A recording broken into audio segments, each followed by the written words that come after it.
వైద్య పరీక్షల నిమిత్తం అక్బర్ ను హాస్పిటల్ కి తరలిస్తున్నారు. ఇప్పుడు లైవ్ చూస్తున్నాం.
ప్రస్తుతం గాంధీ ఆసుపత్రికి ఇప్పుడే అక్బరుద్దీన్ బయలుదేరారు. వైద్య పరీక్షల నిమిత్తం అక్కడికి చేరుకుంటున్నారు.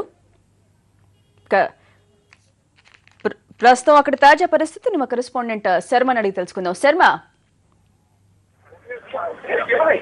శర్మ, అక్బరుద్దీన్ బయలుదేరారా గాంధీ ఆసుపత్రికి? ఎంఐఎం ఎమ్మెల్యే అక్బరుద్దీన్ వ్యవహారంలో అత్యంత నాటకీయ పరిణామాలు చోటు చేసుకుంటున్నాయి. కొద్దిసేపటి క్రితమే ఆయన ఇంట్లో నుంచి గాంధీ ఆసుపత్రికి అక్బరుద్దీన్ ఓవైసీ బయలుదేరారు. ఇక్కడ ఆయనకు పరీక్షలు నిర్వహించేందుకు అన్ని ఏర్పాట్లు కూడా పూర్తయ్యాయి. గాంధీ ఆసుపత్రి దగ్గర ప్రత్యేక బందోబస్తును కూడా ఏర్పాటు చేశారు. ఆయన కొద్దిసేపటి క్రితమే బయలుదేరారు కాబట్టి మరో 15 నిమిషాల్లో ఇక్కడికి చేరుకునేటువంటి అవకాశాలున్నాయి. ప్రత్యేక వాహనంలో అక్బరుద్దీన్ ఓవైసీ బయలుదేరారు. భారీ బందోబస్తు ఏర్పాటు చేశారు. నిన్న నిర్మల్ వెళ్లాల్సి ఉంది, కానీ నిన్న నిర్మల్ వెళ్లకపోవడంతో నిన్న సాయంత్రం నిర్మల్ పోలీసులే హైదరాబాద్ కు వచ్చారు. ఆయన ఇంట్లోకి వెళ్లి విచారణ జరిపారు. ఇవాళ ఉదయం 10:30 గంటల ప్రాంతంలో గాంధీ ఆసుపత్రికి రావాలి, అక్కడ తాము వైద్య పరీక్షలు నిర్వహించిన తర్వాత వాటిని చూసి విచారణకు సంబంధించి తదుపరి నిర్ణయం తీసుకుంటామనేటువంటి విషయాన్ని నిన్న నిర్మల్ పోలీసులు వెల్లడించారు. రాత్రి వరంగల్ రేంజ్ ఐజీ కూడా మీడియాతో మాట్లాడుతూ ఇదే విషయాన్ని స్పష్టం చేశారు. కాబట్టి ఇక్కడ వచ్చిన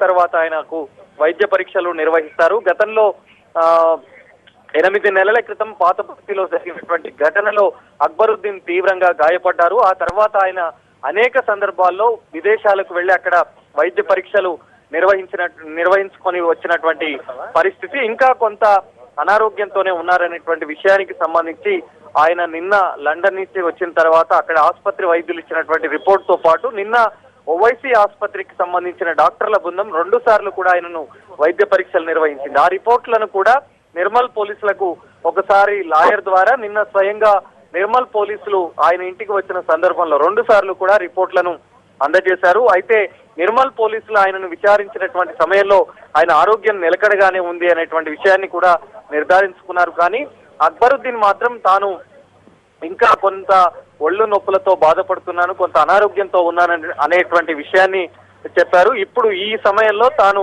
పోలీసుల ముందు విచారణకు హాజరు కాలేననేటువంటి విషయాన్ని కూడా వాళ్లకు చెప్పారు. కానీ గాంధీ ఆసుపత్రి వైద్యులు ఇప్పుడు నిర్ధారించిన తర్వాత ఏ నిర్ణయం తీసుకుంటారనేటువంటిది మనం కొంత ఆసక్తికరంగా మారింది. గాంధీ ఆసుపత్రిలో ప్రత్యేక వైద్యుల బృందం ఇక్కడ శర్మ ఒక్క నిమిషం.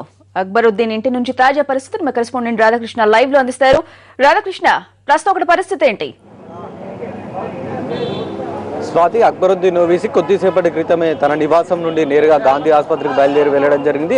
ఇప్పటికే ఇక్కడికి చేరుకున్న అక్బరుద్దీన్ ఓవైసీకి సంబంధించిన మద్దతుదారులు కావచ్చు, ఆ పార్టీకి సంబంధించిన ఎంఐఎం పార్టీకి సంబంధించిన ఎమ్మెల్యేలు కావచ్చు, వీళ్ళందరూ కూడా అప్పటికే భారీగా చేరుకోవడం జరిగింది. 10 గంటల 30 నిమిషాలకి గాంధీ ఆసుపత్రికి రమ్మని చెప్పేసి నిర్మల్ పోలీసులు వచ్చి ఒక నోటీసును అందించడం జరిగింది. సరిగ్గా 9 గంటల ప్రాంతంలో నిర్మల్కి సంబంధించిన పోలీసులు ఇన్వెస్టిగేషన్ ఆఫీసర్ రఘుతో పాటుగా ఎస్ఎస్ శ్రీనివాసులు రావడం జరిగింది. వచ్చి అక్బరుద్దీన్ ఓవైసీకి వైద్య పరీక్షల కోసం గాంధీ ఆసుపత్రికి రావాలంటూ కూడా ఒక నోటీసును ఇవ్వడం జరిగింది. ఆ నోటీసుకు అనుగుణంగా అక్బరుద్దీన్ ఓవైసీ తన నివాసం నుండి 10 గంటల 20 నిమిషాల ప్రాంతంలో బయలుదేరి వెళ్లడం జరిగింది. బంజారా హిల్స్ నుండి నేరుగా గాంధీ ఆసుపత్రికి బయలుదేరి వెళ్లడం జరిగింది. అప్పటికే ఇక్కడికి ఎమ్మెల్యేలు కూడా రావడం జరిగింది. అఫ్సర్ ఖాన్ అలాగే ముంతాజ్ ఖాన్ తో పాటుగా ఇతర కార్పొరేటర్లు కూడా రావడం జరిగింది. వీళ్ళందరూ కాన్వాయ్లో వీళ్ళందరూ కూడా కాన్వాయ్లో వెళ్లడం జరిగింది. మరోవైపు పోలీసులు కూడా ఇక్కడ భారీ బందోబస్తును కూడా ఏర్పాటు చేయడం జరిగింది. ఒకవైపు మద్దతుదారులు కాన్వాయ్ని అడ్డుకునే ప్రయత్నం కూడా చేయడం జరిగింది. అక్బరుద్దీన్ ఓవైసీకి మద్దతు తెలుపుతూ వెళ్లకుండా ఉండేది కూడా చూసే ప్రయత్నం చేశారు. కానీ పోలీసులు మాత్రం మద్దతుదారులను చెదరగొట్టడం జరిగింది. ఆ తర్వాత కాన్వాయ్ని ప్రశాంతంగా వెళ్లేందుకు కూడా అవసరమైన ఏర్పాట్లు కూడా చేయడం జరిగింది. ప్రస్తుతం కాన్వాయ్ గాంధీ ఆసుపత్రికి మరికొద్ది సేపట్లో చేరనుంది. అక్కడ వైద్య పరీక్షలు పూర్తి చేసిన తర్వాత తిరిగి అక్బరుద్దీన్ ఓవైసీ ఇంటికి చేరుకుంటారు. ప్రధానంగా ఈ రోజు ఈ వైద్య పరీక్షల పైనే దర్యాప్తు కొనసాగే అవకాశం కనబడుతుంది. ఎందుకంటే వైద్య పరీక్షల్లో గాంధీ వైద్యులు ఇచ్చే మెడికల్ సర్టిఫికేట్ అనుగుణంగానే అతని ఎప్పుడు విచారించాలనేది కూడా తేలనున్నది. స్వాతి, రాధాకృష్ణ, గాంధీ ఆసుపత్రికి బయలుదేరే ముందు అతనితో ఎవరెవరు ఉన్నారు? స్వాతి, గాంధీ ఆసుపత్రికి బయలుదేరడానికి ముందు అతని సోదరుడు అసదుద్దీన్ ఓవైసీ ఎంపీ రావడం జరిగింది. కొద్దిసేపు అంటే సుమారు గంటన్నర పాటు కీలకంగా చర్చించుకోవడం జరిగింది. ఒకవైపు నిర్మల్ పోలీసులు నోటీసులు అందజేసిన క్రమంలో గాంధీ ఆసుపత్రికి వైద్య పరీక్షలు వెళ్ళాలా వద్దా అన్న దాని మీద కూడా పూర్తి స్థాయిలో కూడా వాళ్ళు చర్చించుకోవడం జరిగింది. అలాగే ఆ పార్టీకి సంబంధించిన ఎమ్మెల్యేలు కూడా రావడం జరిగింది. ముంతాజ్ ఖాన్ తో పాటుగా కావన్ ఎమ్మెల్యే అఫ్సర్ ఖాన్ కూడా రావడం జరిగింది. అలాగే మహమ్మద్ పాషా ఖాద్రి కూడా కొద్దిసేపటి వరకు ఇక్కడే ఉండి చర్చించిన తర్వాత వెళ్ళిపోవడం జరిగింది. వీరిద్దరు ఎమ్మెల్యేలతో పాటుగా మలక్పేట ఎమ్మెల్యే బలాలా కూడా ఉండడం జరిగింది. అలాగే మరికొద్ది మంది కార్పొరేటర్లు మొత్తం వీళ్ళందరూ కలిసి సుమారు గంట పాటుగా ఈ నోటీసుల పైన కూడా చర్చించడం జరిగింది. వైద్య పరీక్షలకు గాంధీ ఆసుపత్రికి వెళ్ళాలా వద్దా అన్న దానిపై పూర్తి స్థాయిలో కూడా చర్చించడం జరిగింది. మరోవైపు ఓవైసీ హాస్పిటల్ సంబంధించిన వైద్యులు కూడా రావడం జరిగింది. వాళ్ళు కూడా ఇక్కడ అక్బరుద్దీన్ ఓవైసీకి పరీక్షలు కూడా చేయడం జరిగింది. అంటే బీపీతో పాటు ఇతర పరీక్షలు కూడా చెక్ చేయడం జరిగింది. ఆ తర్వాత నోటీసులు ఇచ్చారు కాబట్టి నిర్మల్ పోలీసులు నోటీసులకు అనుగుణంగా 10 గంటల 30 నిమిషాల లోపు గాంధీ ఆసుపత్రికి చేరుకోవాలి కాబట్టి 10 గంటల 20 నిమిషాల ప్రాంతంలో బయలుదేరి వెళ్లడం జరిగింది. అక్బరుద్దీన్ ఓవైసీతో పాటుగా 3 ఎమ్మెల్యేలు 2 కార్పొరేటర్లు కూడా కాన్వాయ్లో వెళ్లడం జరిగింది. Thank you Radhakrishna.